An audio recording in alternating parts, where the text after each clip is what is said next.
Hi, and welcome to this amazing course from Drops to Ocean, the sailboat to the storm. My name is Diogo Guerreiro, and I welcome to this course. Let me first, because the topic of this course is very in line with my life experience. Many years ago, like 20 years ago, I started doing real hard expeditions. So I windsurfed the whole coast of Brazil with 8,000 kilometers. I entered to the Guinness World Record. There was no boat, no car support. And the reason why I did this expedition was because I wanted to prove that I could accomplish hardcore expeditions, because my dream was to sail around the world.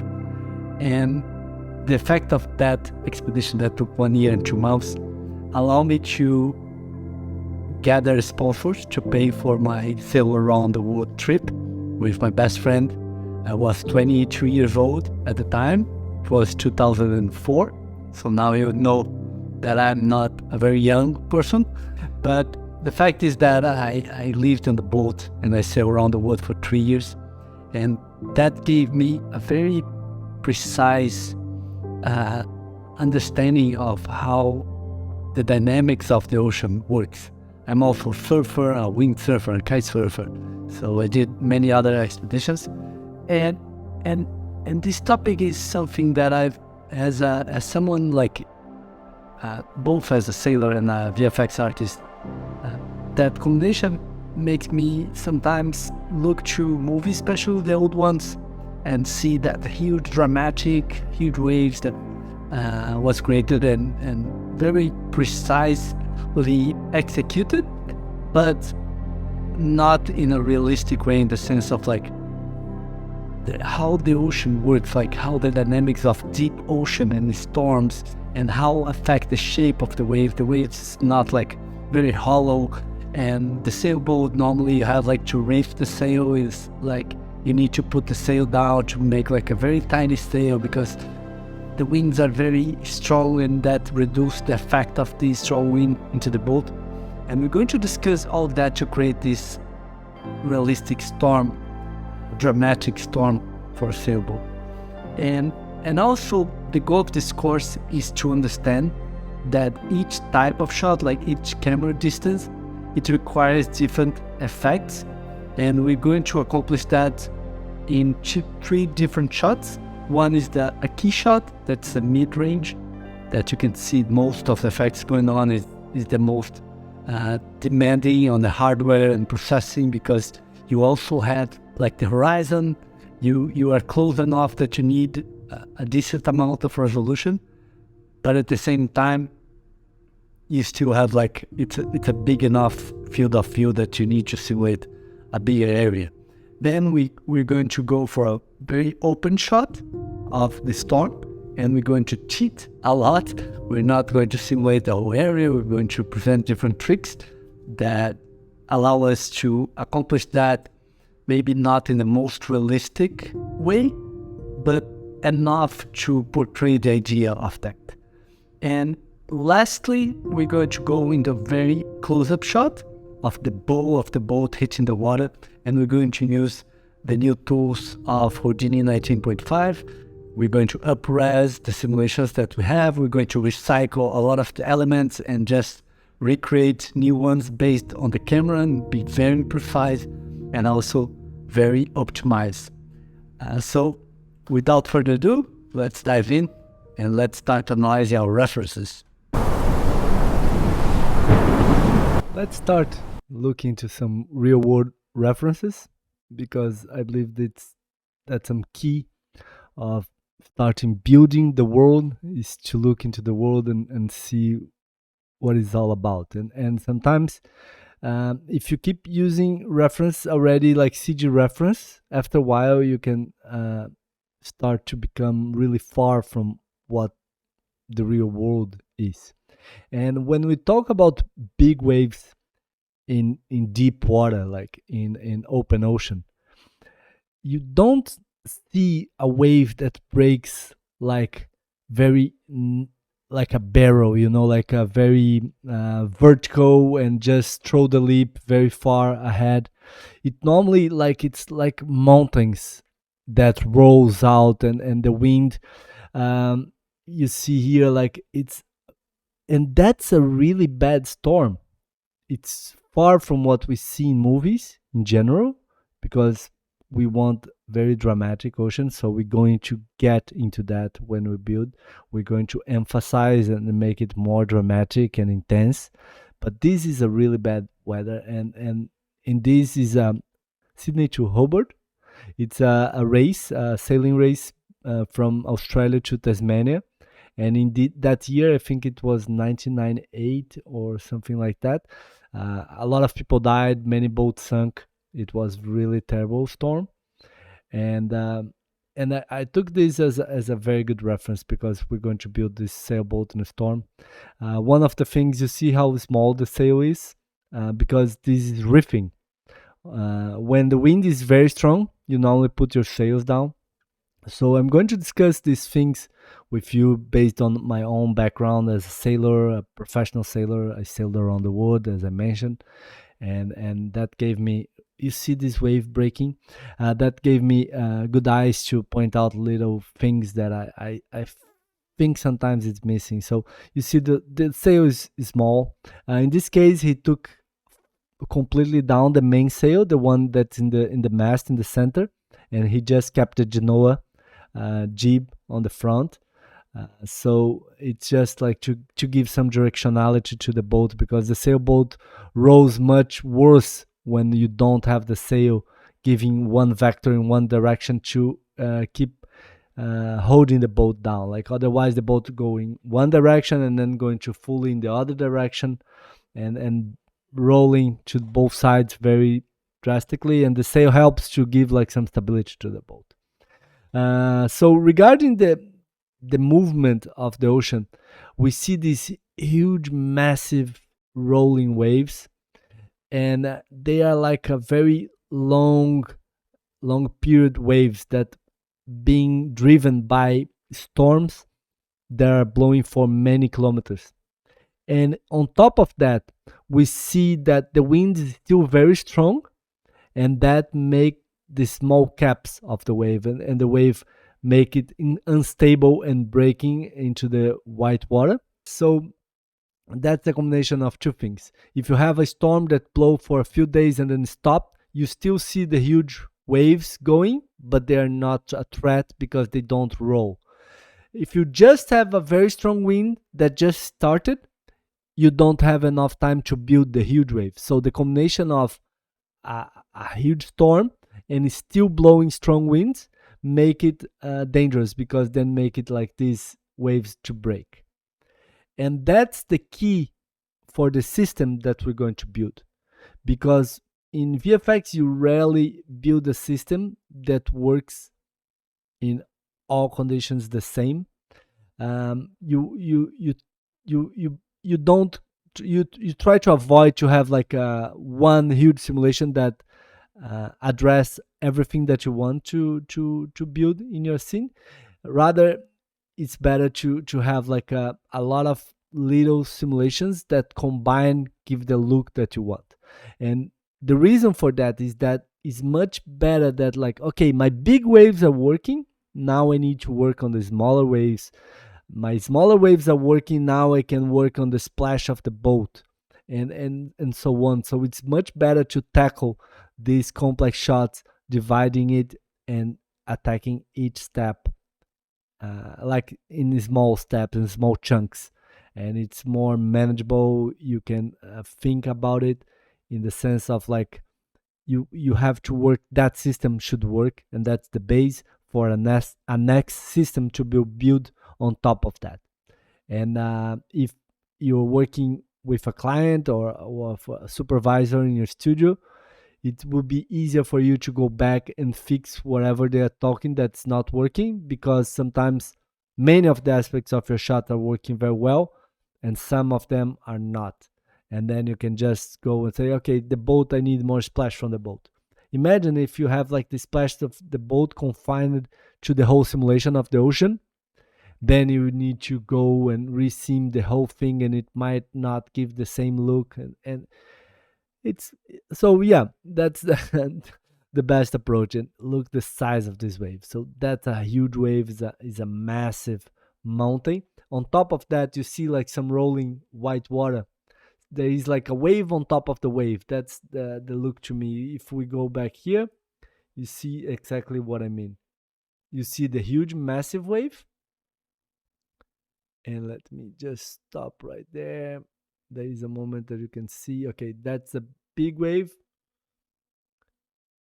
And you see here on the top left, you're going to see this.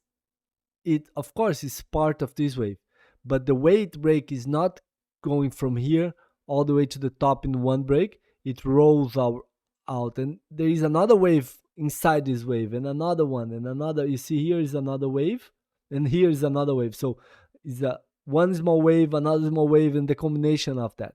The reason is because this wave here, I hope you can see, but there is a little wave here that is not that little, and another one on top, and they are being on the surface. Imagine if there is no huge wave rolling, they'll be there because the wind locally is really strong. But then because it's blowing and then you have like this massive wave, they add to each other. So they're not canceling each other, they're just like making it even bigger because this rolling wave is underneath the smaller ones. And then because the combination is when this wave was already kind of vertical to break, this small wave here, then you have like this big wave that coincide with that moment and then emphasize that rolling wave, and that make it really scary. And that's how real ocean happens, and not like a surfing wave just breaking like as in a shallow reef that you have like this empty hollow wave in the center where the surfers, we call the barrel, they do. So normally you have like a very different type of ocean, and it's enough to sink a boat. So yeah, we're going to build something more towards this realistic vision of the wave. And then we also going to work in a more close-up shots where you have like some lens, water on the lens, and some other effects going on, because that's also key thing of effects is that different cameras require different setups. If the camera is really close and you're looking down, why would you care about doing a very big ocean around it, right? Like, so you can have a very high res simulation in that area because the camera is really close, but then you don't have a lot of area around it. So you don't do a huge simulation and then just trying to have like different cameras for it. It can work in some scenarios if the camera has a general same field of view and you're just changing a little bit here and there, it works. But if you're going very close, it's better to build another system that's high res and much confined to that area. Okay, so let's go inside Houdini and start working in our shot. Okay, so before we actually start, it's important to save location and all that, because we're going to have like this relative path for everything in our scene. So first off, we can save this. Save as. I'm going to have like a specific location for that. I'm going to save our file here. So this is going to be 01 build setup. View 1. I'm going to save. Now we have that place where you save. It's called $hip, right? So every time you refer to $hip is that place where you have your scene there build. Let me go ahead, and so you see this directory that I have here is going to be my $hip, and inside here we're going to need a few things. So one folder is called geo. It should be not like a high caps, like just geo like that. And inside your geo, you have like another one, a new folder called sailboat. It should be with caps like that. Is exactly as you. Otherwise, you need to repath everything. So just follow this these rules like sailboat, and then inside the sailboat you're going to place your cache HDA cache folders. So I'm going to just bring them here. Here it's important to have this path for the boat to work that I'm going to provide. Let's create also outside now. In the same hierarchy, we're going to create new folder called text, and inside text we're going to have like the sailboat text that I will also provide you. Of course, if you want to use my boat, you can pick any boat that you want.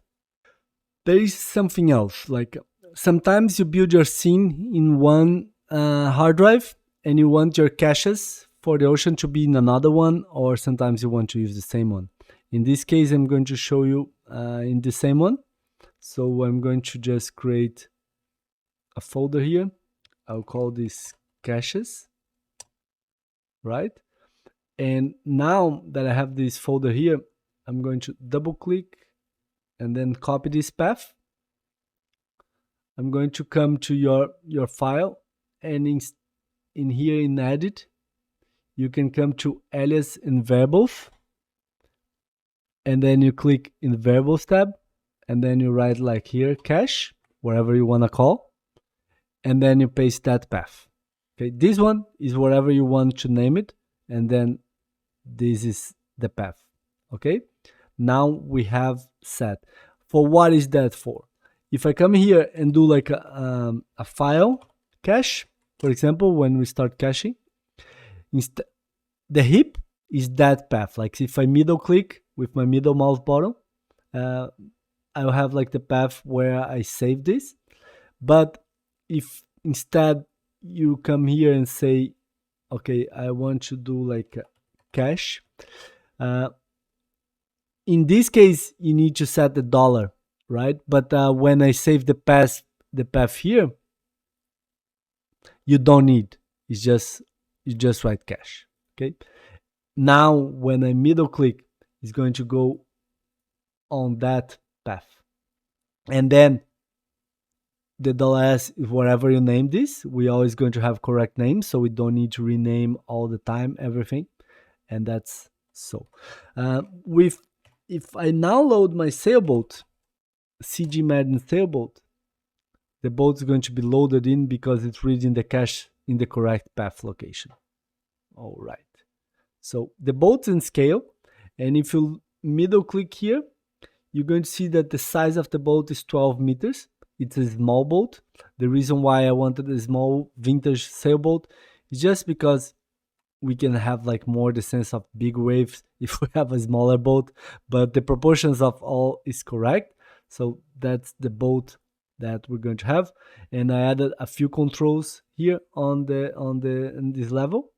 You can always right click, allow editing of content, and dive inside the boat if you have want to do further adjustments, but basically you don't need. I can match current definition, and then here's the rotation of the wheel, right? And also this is the rotation of the boom. The boom is this part of the base of the sail, and so I'm opening the boom 20 degrees. You can write any number if you want it to be bigger than that. Like for example, I can have like minus 35, and you see that the cable connection, they still match it correctly, that, and also this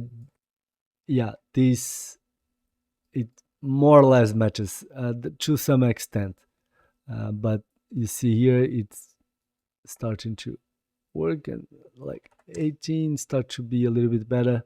After a while start to break these connections. For this it's working, right? And if positive values, like it's going to the other side, of course. Yeah, great.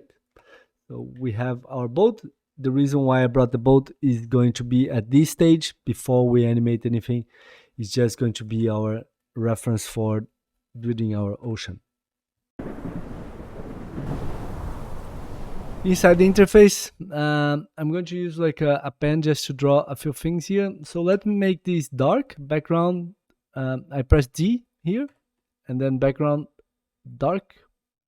I'm going to draw here our idea of what we're going to tackle, right? So we're going to have like a huge ocean, and in this ocean we're going to have our huge waves.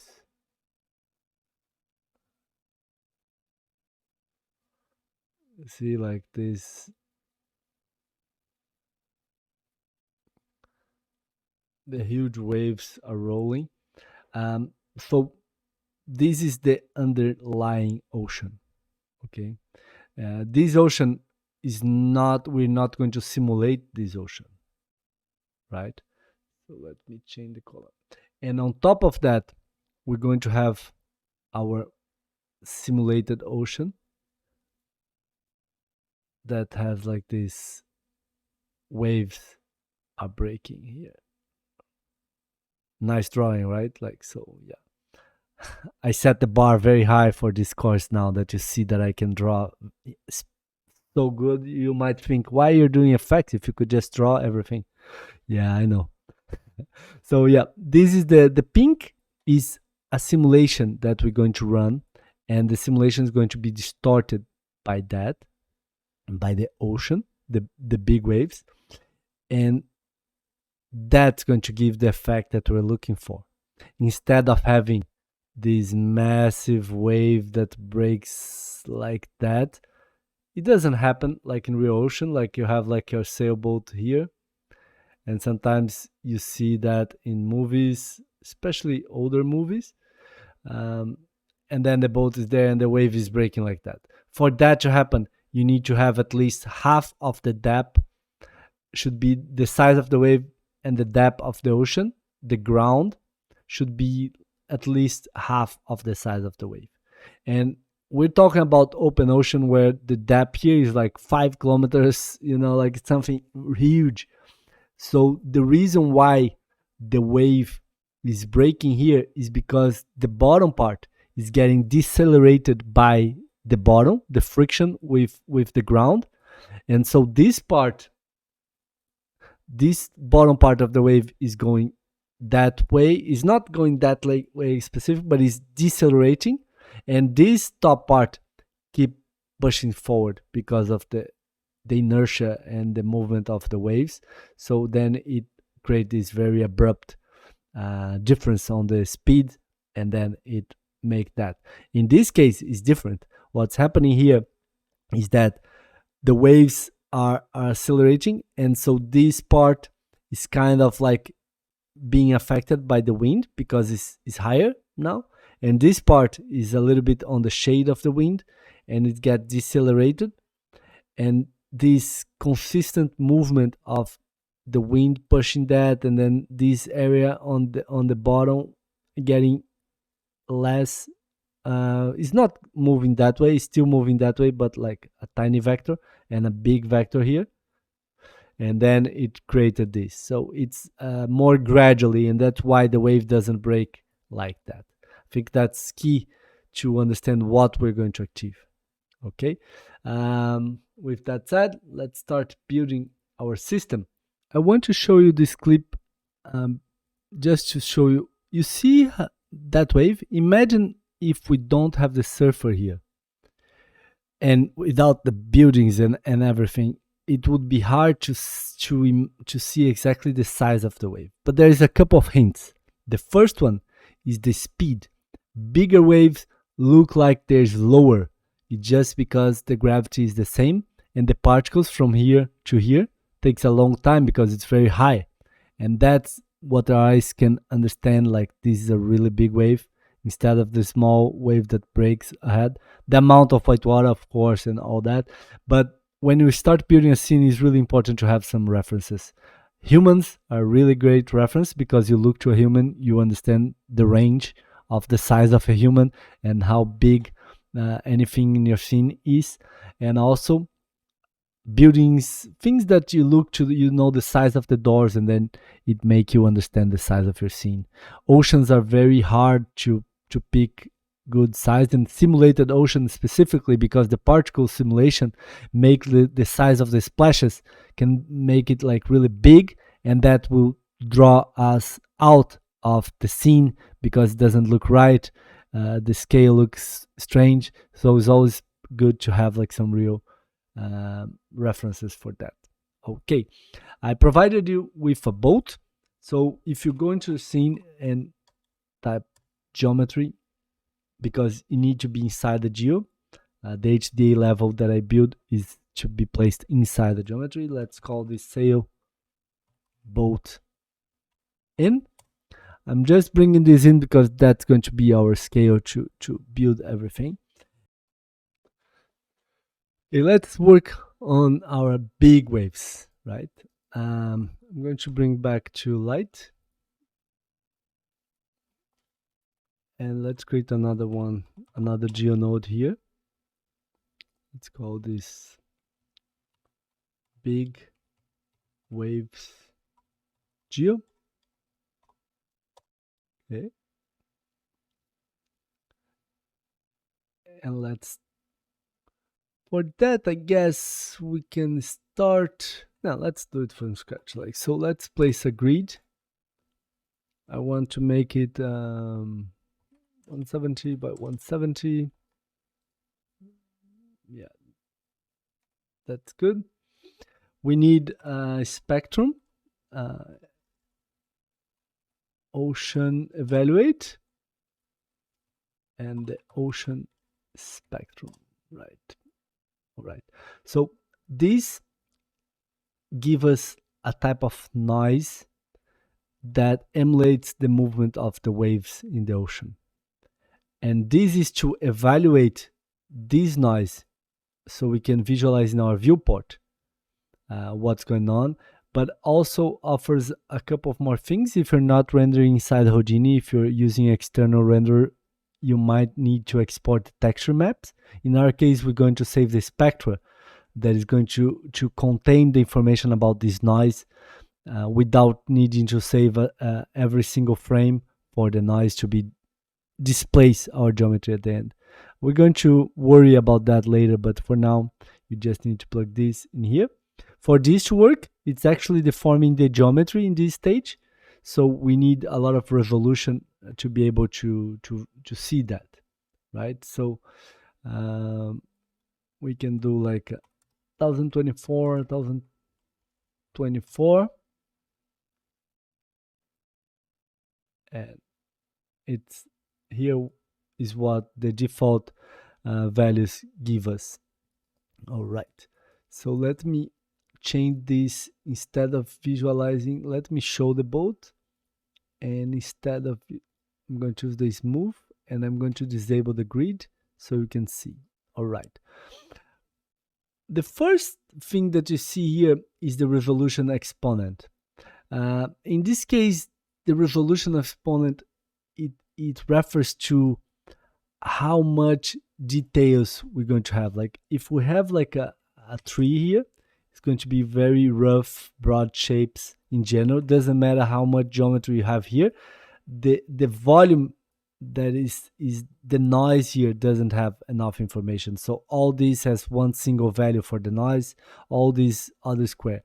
And this is exponential. Like from each number, it's much more resolution. So for example, from, I think it's like 9, I think this is like a 1K, or I think 8 is 1K, 9 is 2K, 10 is 4K, and 11 is 8K, or I might missing one number for that, but it actually creates much more geometry for you, much more resolution for the noise every step you take. So for that, like we can start with 10, maybe even less than that. The grid size is the size of the grid where it starts repeating itself. In this case, if you can see, there is a pattern here. You see this point here, another one here, and it's the same. all these, they have like, they're repeating every 50 meter, and because we have 170, it's going to repeat roughly 3 times um, before it's starting. It repeats 3 times in the amount of space that we have here. So for us, we can make this now like, let's increase this to 350. All right. The grid center, yeah, doesn't matter much for us. And I'm not going to go all every single one of these, but I'm going to explain the ones that we're going to actually change that. Seeds, we can place something, anything, just to give like a variation on that. And so now the grid is going to repeat every 350 meters. Why is that? Yeah, I don't care much. I just, because we're going to have another simulation on top of that, so we won't see the repetitiveness. But of course, I don't want to have like one here, the same wave here, and the same wave here. Like I want at least some range for then it starts repeating again. The time scale, this is how fast the waves are moving. Here is not real time because it's just we have too much geometry here. Maybe if I reduce that to 150 by 150 and I play, it's going to be roughly real time, not fully. Maybe let me bring that to 7. Yeah, the time scale is going to play with this the time for this movement to happen. If I make this like 0.1, it's going to look like there is slow motion ocean.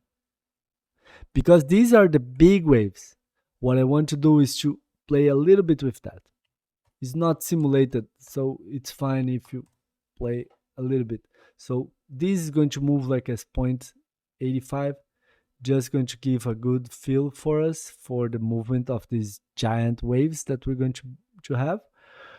All right, so let me go back in here. That's all good. We don't need to loop over time. That's fine.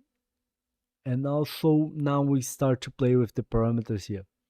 Let's start with the direction, because I want a sailboat uses the wind to move, right? Like, so the wind, and here you can already see that my boat has the sail, like a small sail.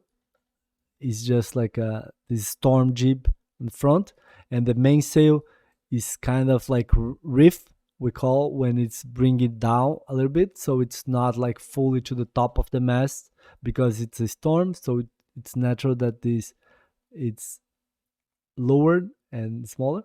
But what I want to talk about is, let me go back here to 10. These are the parameters that we're going to define the wave size, and we are actually changing not the wave itself, but what we're changing is the parameters of the wind that is created those waves. So that's make more sense, because the wind is what create waves. And in this case, what we have here is that the boat is going to move, and I want the boat to move against the wave. So let me color our boat. So let me place like a color node.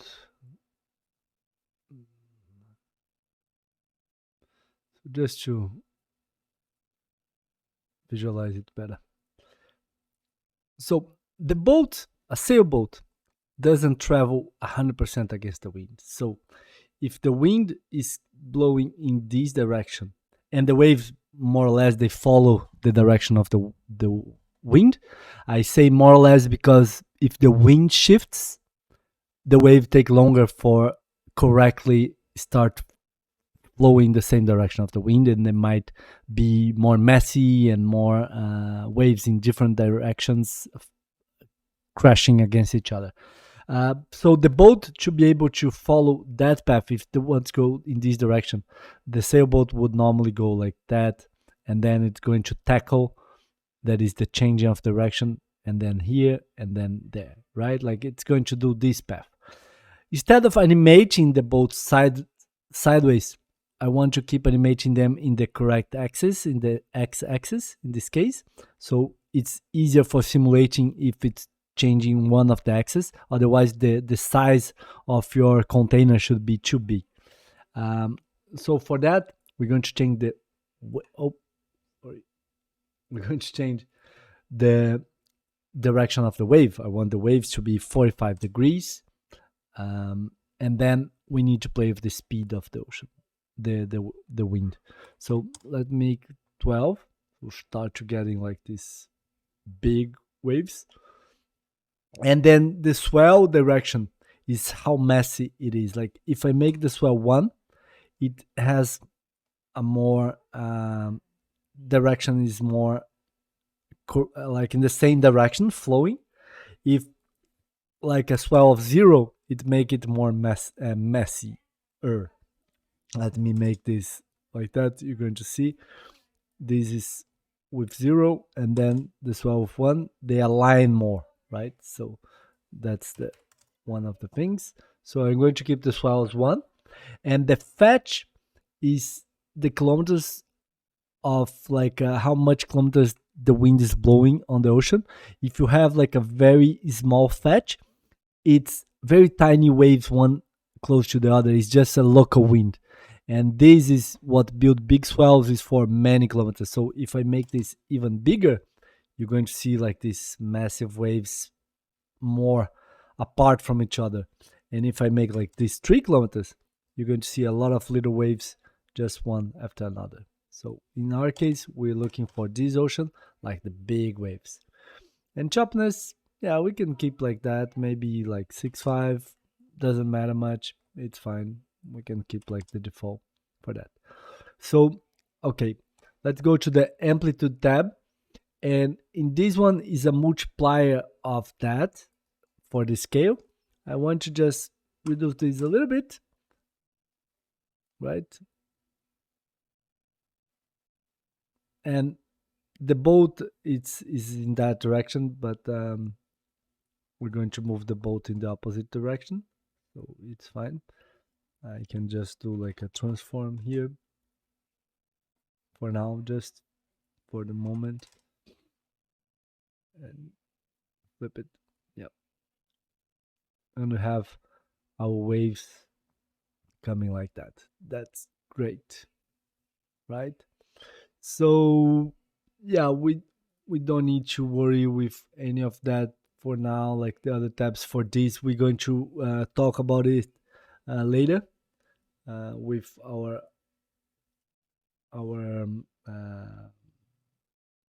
other ocean. But we want also to play with the mask, because in the distance we can add this noise, and now it's flattened this out. But I just want to give like some variations for the background. So it just creates a noise that in this case is from every 20 meters to 20 meters. It's going to get the input range from minus 0.8 to 0.8. So it's underneath and also above. Now is remapping it to 0 to 1. I don't want that. I want just like a 0.75. It's not going to affect drastically, but it helps with the tiling of the ocean, even though it's not going to be a big deal for that for us. So, but it's okay. We're going to have like something like that. Yeah. So I think we all set with that.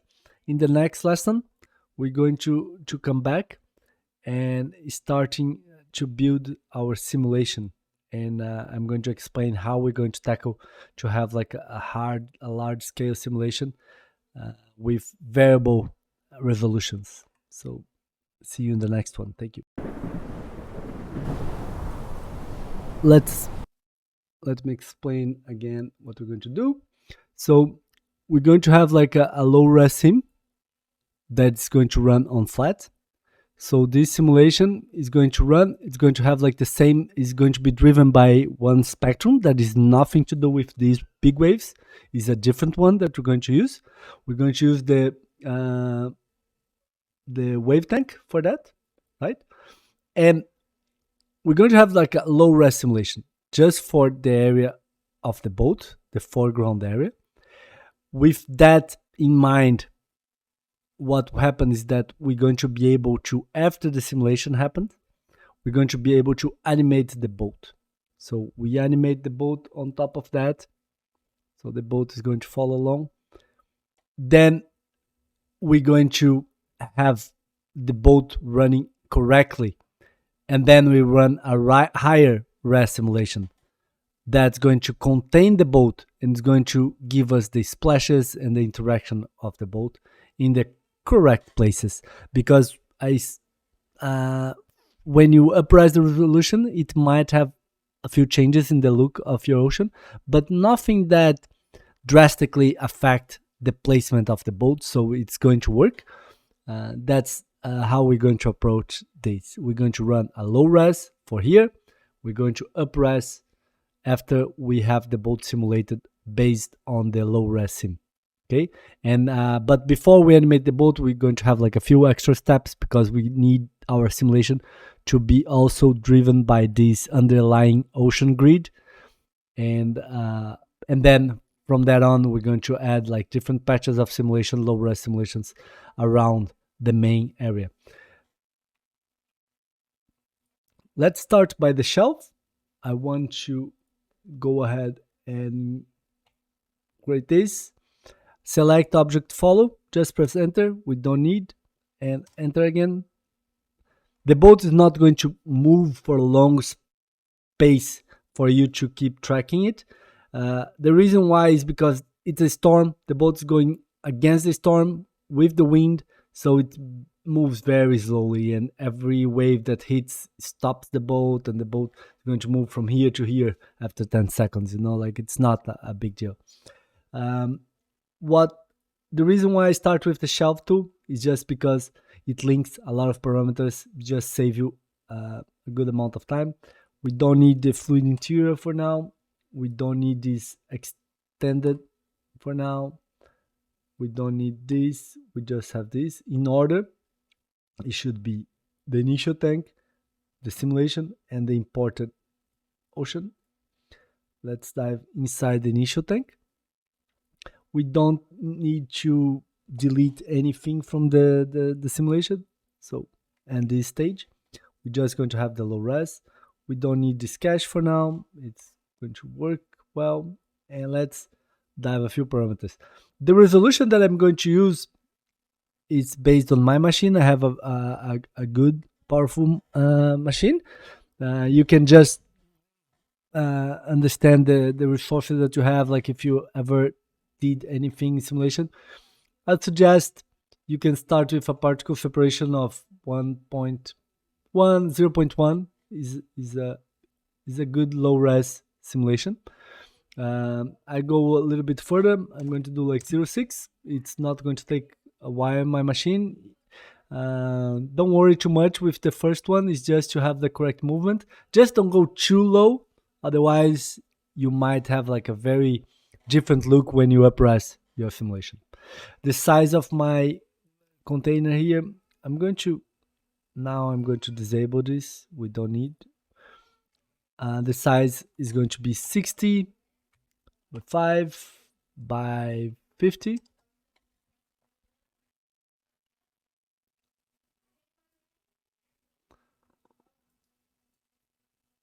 Yeah. This is cutting down because the spectrum is very large now. We're going to work on that in a moment. But basically, do you need to have like that wide? Maybe not. Like for this, you can even come in here and make like that, because that's just for animating the boat. But maybe the splashes will look, so maybe you can go like with something like that. I think that's good enough to have for just having something and animating the boat. So I think we're good with that. I'm going to keep the same one because it's going to run pretty fast anyway in my machine. Maybe I start with this, And let's think what else do we need to change. We're going to keep that the same in here. We're not going to change any of these parameters. Surface, well, everything is going to be default on that. But the spectrum that is going to drive that, in this one, we actually going to change. So we have like the same size is linked for that. And we can, instead of visualizing that, we can just visualize the grid to see what's going to drive our simulation. So for that, I'm going to get like a 7.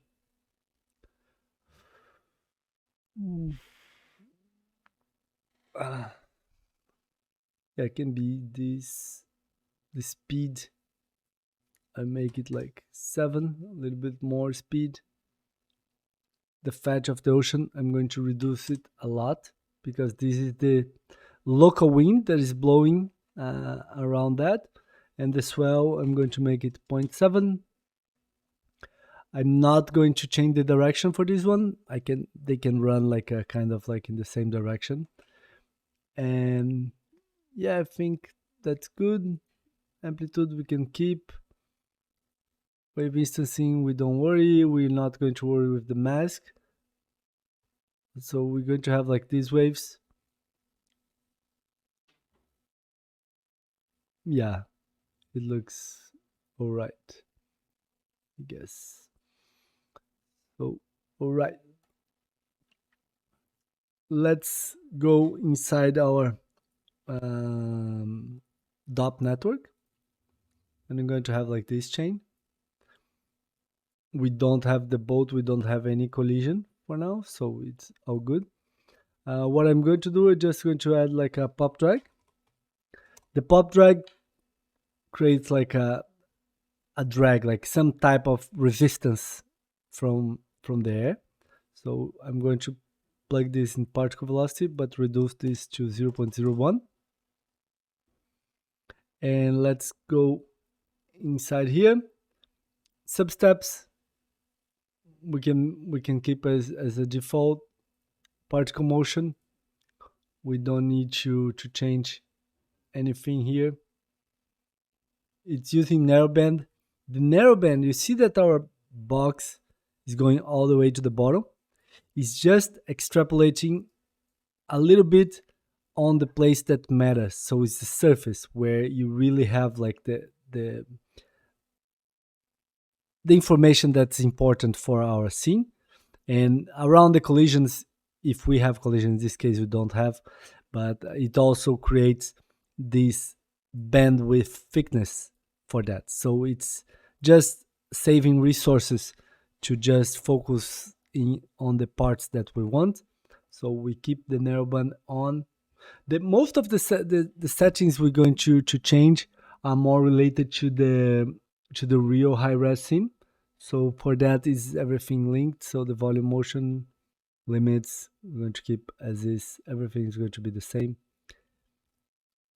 And we can even change here. Like if I go here with 1, you see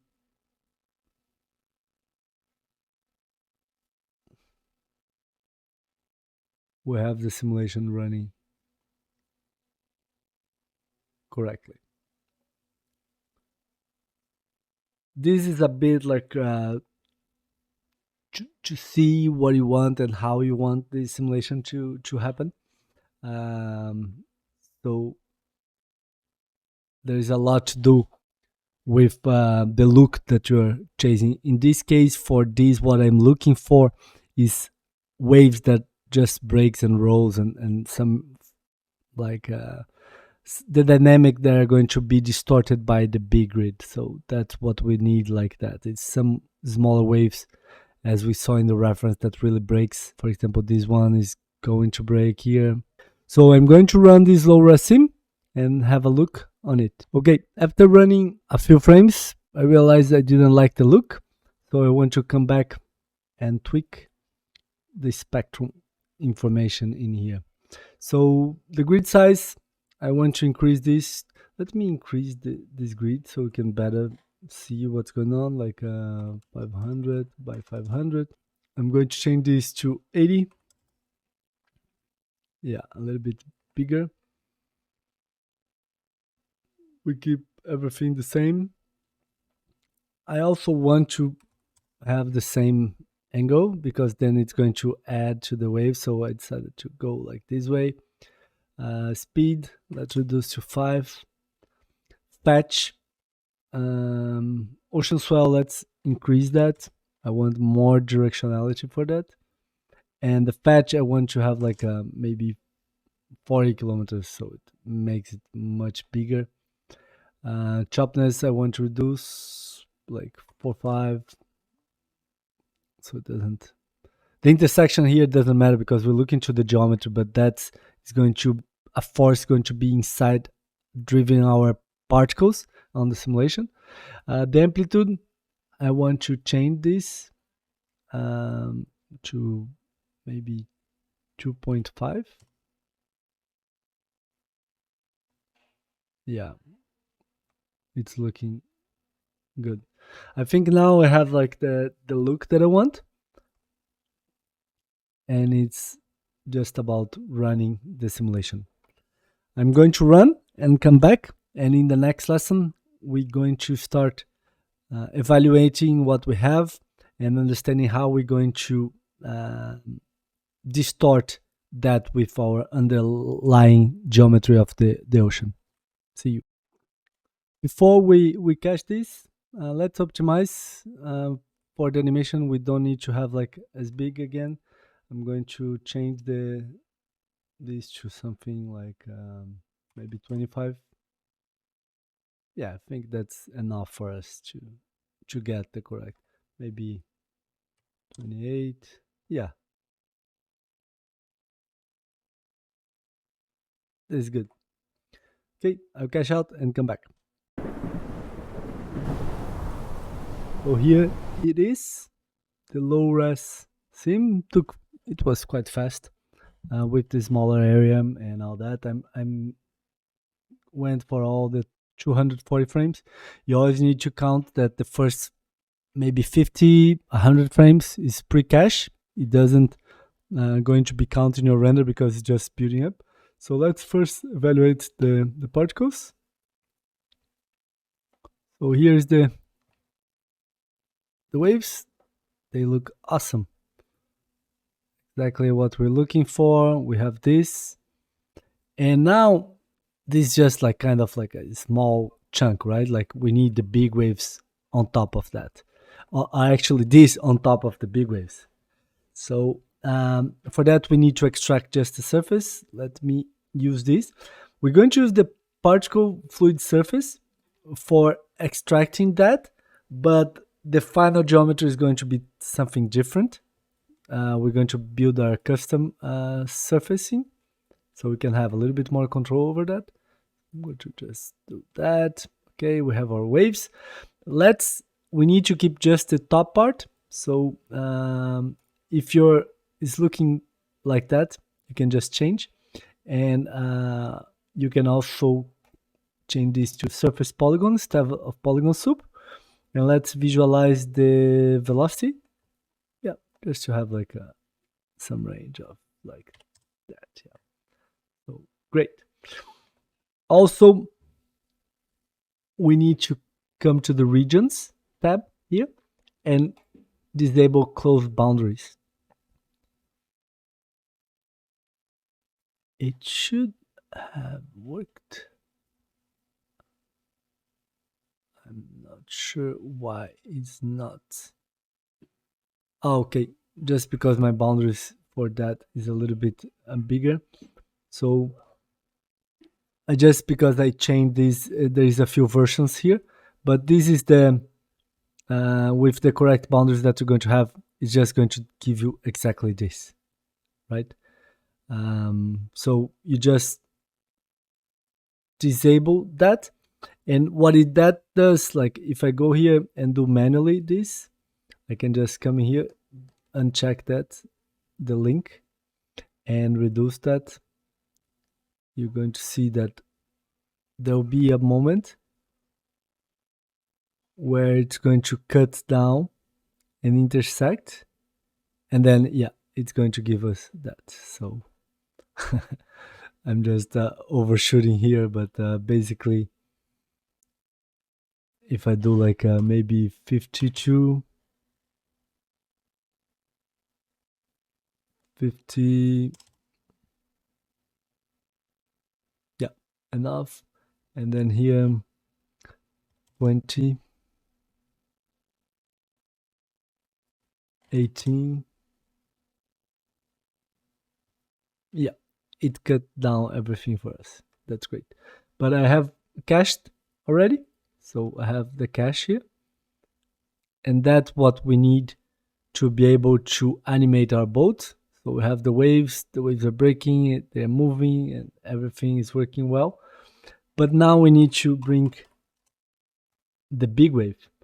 So I'm going to come here, big waves geo, and let's go there and name it properly, the outputs. So let me get normals, and let's place like a null.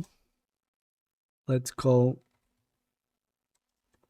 geo waves, and we also need to have like this flat grid. Let me place out so it's easier to locate. Out flat grid, out big geo waves. All right, I'm going to copy. Let's just save us some time. And big waves. All right, that's the big waves. And another one for the flat grid. Flat grid.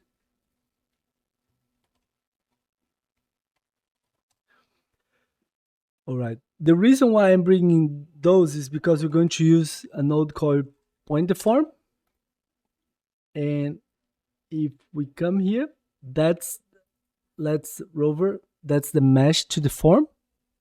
That's the rest. And here's the deformed points. These two and these two like inputs, they should match the same geometry numbering, like the same amount of points and polygons. They should be the same mesh, but the same with the same amount of primitives and points and all that, just with different states on them, like different shapes and positions is okay. So if we plug this in here, and then if we also plug the rest is the flat grid. So the flat grid has 22,500 points, and this also has that, but the position of them is different, but that's going to drive the point deformation. So what's happening now is that our points are going on top of that. So it's going to just distort that because it understands where the point was before getting distorted and now, and based on the distance, this new geometry are going to be distorted by this. Okay, so that's the key for us to have that. Okay, for that we need to increase a little bit so we don't get like the point radius, the minimum to 10.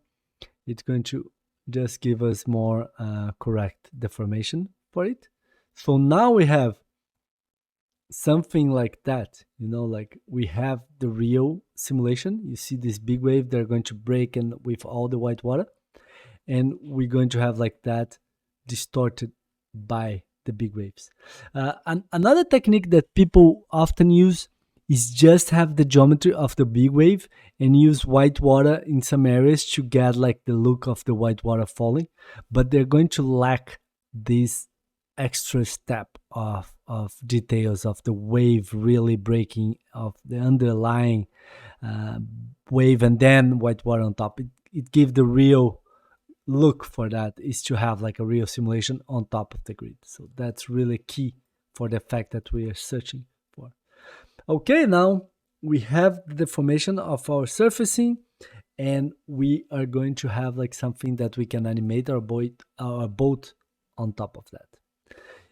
So the boat, we can understand the movement, and we can give the correct movement, and then we can simulate the correct wave, the correct high resolution mesh for that with the correct sizes, because we can't simulate very narrow because the splashes are going to affect that. We need a bigger area for the simulation to happen. Hello, let's save this. I want to save this as boat animation, boat anim. Okay, so here is our boat. I'm not a professional animator, and I'm not very good at it. So you can't take. I'm not going to go in depth of boat animating because I want to teach you probably the correct way to animate that. I'm going to just bring you some key things that you can think about when animating.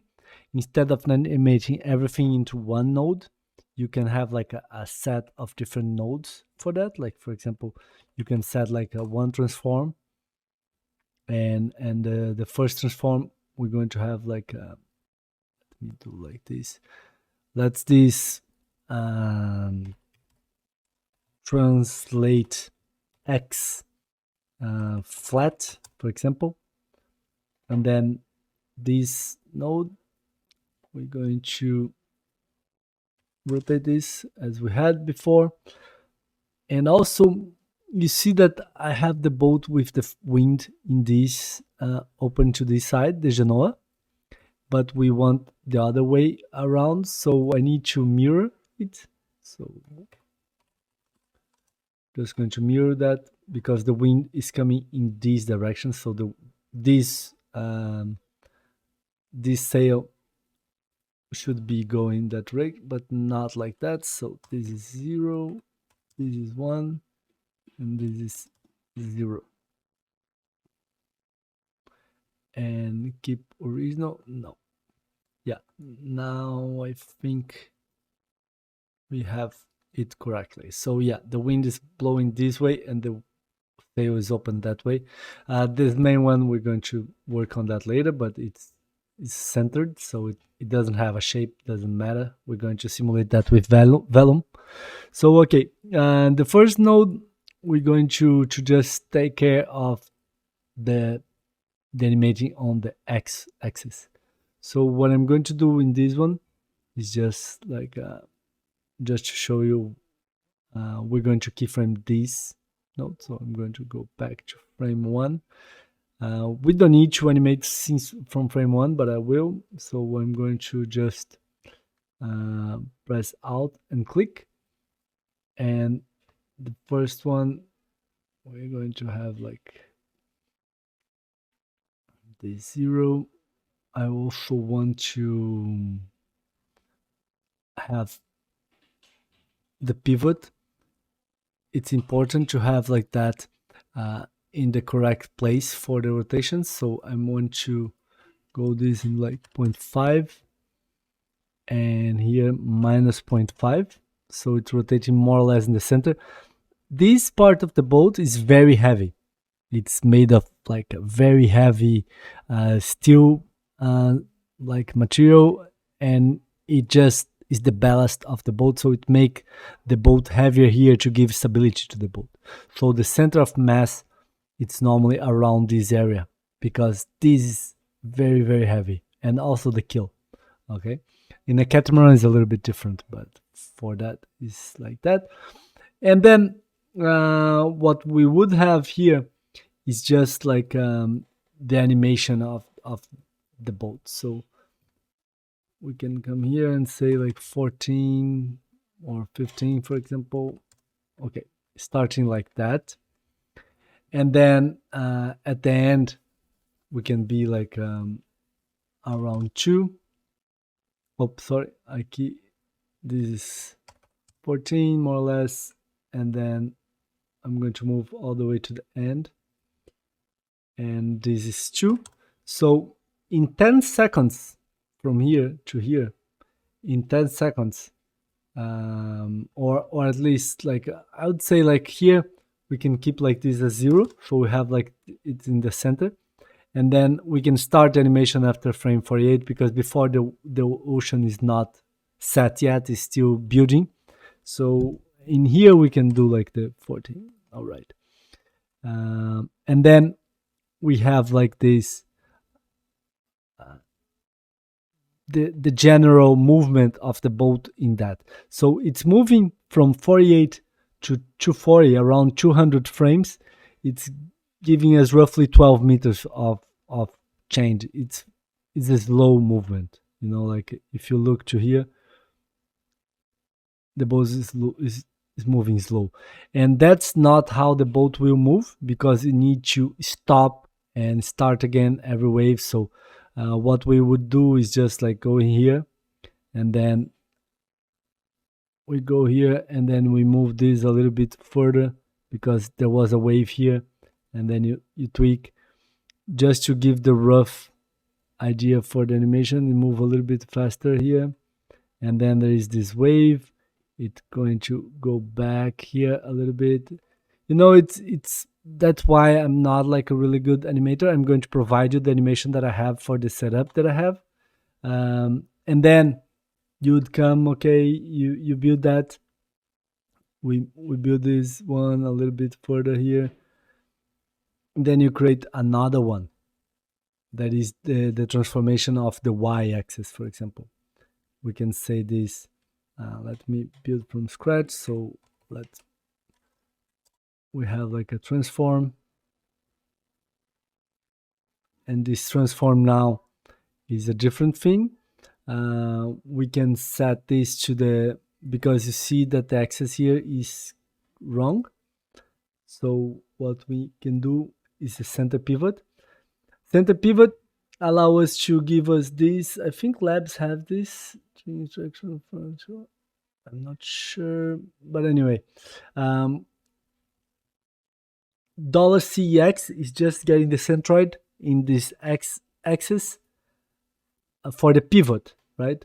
The y-axis and that. And once you write this down, you can come in here and save preset, and then center pivot I call, and then you can set like as Houdini preference directory, and then it's going to show up here, right? So I don't want the pivot to be on the top part, so for that I'm going to bring back to 0.5, so it's in that position, but it's taking the centroid of the boat itself here.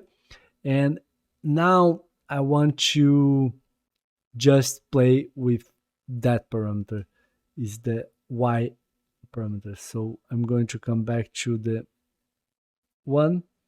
I'm going to set this to 0, then 48. Around 48, I'll go here and say like minus 1.7, something like that. You see like the boat is in the water, and then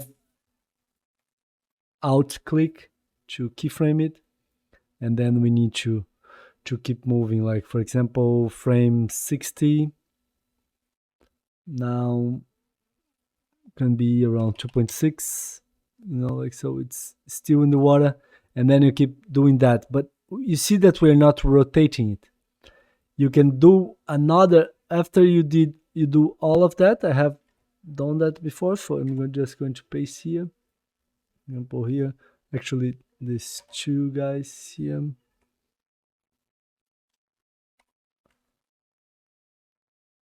Okay, so I have this animated, the keyframes.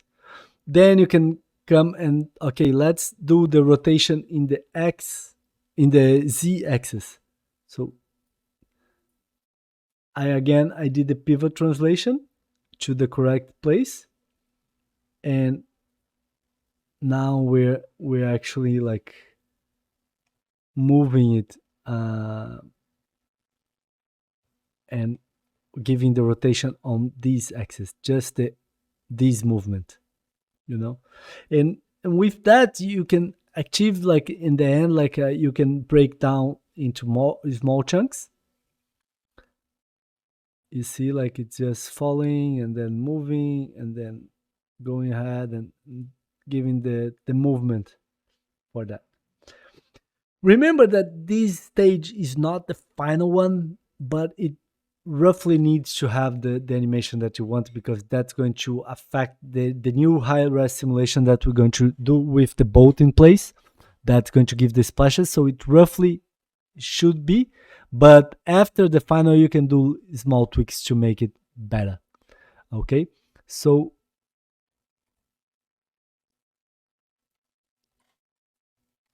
here is my final scene. I put everything in one node.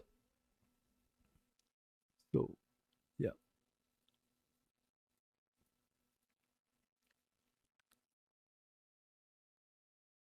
so yeah, I didn't pass through that because um, I was going to render only this part. I'm going to render from 72 to 168, and then we're going to change the camera. And so, unless you're going to go all the way to 240, you keep moving. Otherwise, my animation is in this sense. So, just following that, like there is some key things. Like for example, here the boat goes up, up, up, up, up, and down, boom, in a splash.